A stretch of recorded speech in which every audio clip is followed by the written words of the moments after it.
Hey, we're History Hikers. I'm Dries. And I'm Jente. We've got a huge tower lined up for you today. Welcome to Burg Balduinsek. In one of the many lush valleys of the Hunsrück region rises the mighty residential tower of Balduinsek. It was named after its builder, Archbishop Baldwin of Trier. He acquired the right to build a fortress on this location in 1325 from the local lords. Construction would last until 1331. It served as a forward bulwark against the next door neighbours, the Counts of Sponheim, and as an administrative seat for the bishopric of Trier.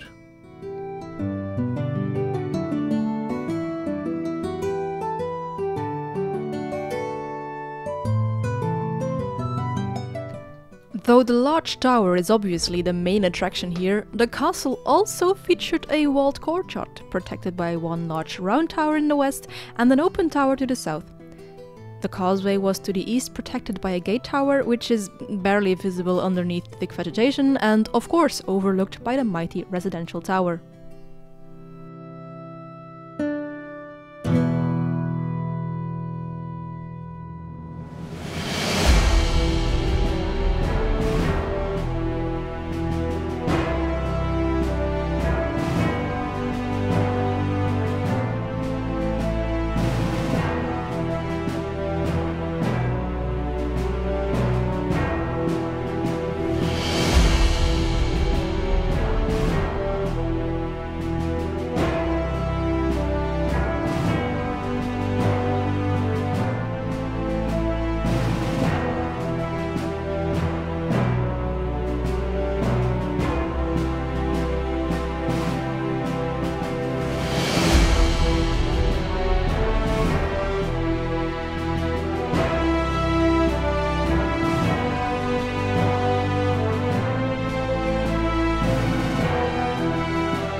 The residential tower used to be a luxurious dwelling, whilst also keeping its defensive aspect high. It features walls up to 2.5 meters thick, which reach 18 meters high. A spiral staircase to the left of the main entrance provided access to what used to be 5 floors. 9 fireplaces have been preserved, though they only feature on 3 of the floors. This could indicate that the 4th floor was used solely for storage. Some of the original plaster can also still be seen on the walls, as well as chimneys and recesses for wall cupboards. A well features on the ground floor in front of the large fireplace. Researchers believe this to have been the kitchen.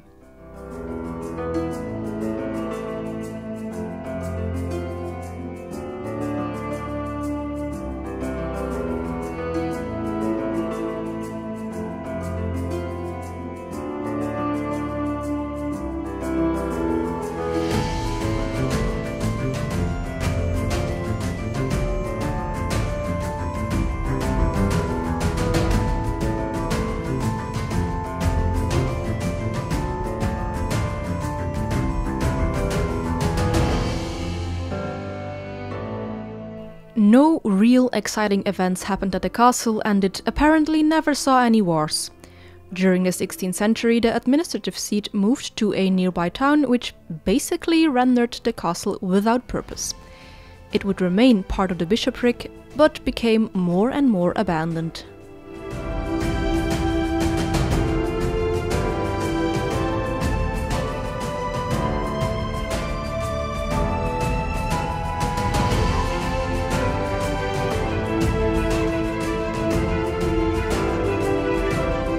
It's not just the inside of the tower that is beautiful, the outside is extraordinary too.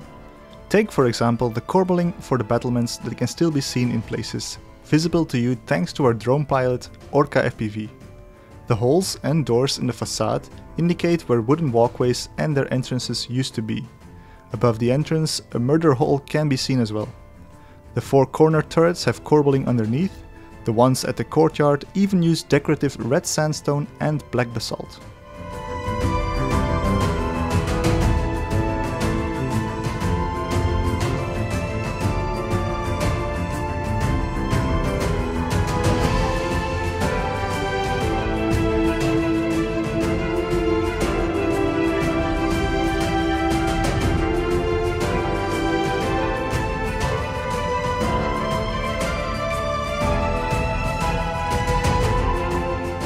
During the 18th century, the castle was officially described as derelict.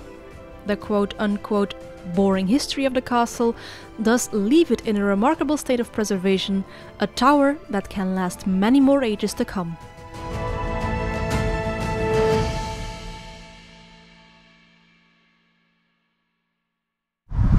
Time for the arbitrary subjective castle score. Jente first. Jente first. Jente says a 7.5. 4 walls, beautiful decorations. I would have to say an 8. 4 walls, beautiful decorations, plus a half. Thank you so much for watching. Leave your own score in the comments. And like, comment, subscribe and all that good YouTube stuff if you want to see more of these kind of castles. We'll see you next time. Bye.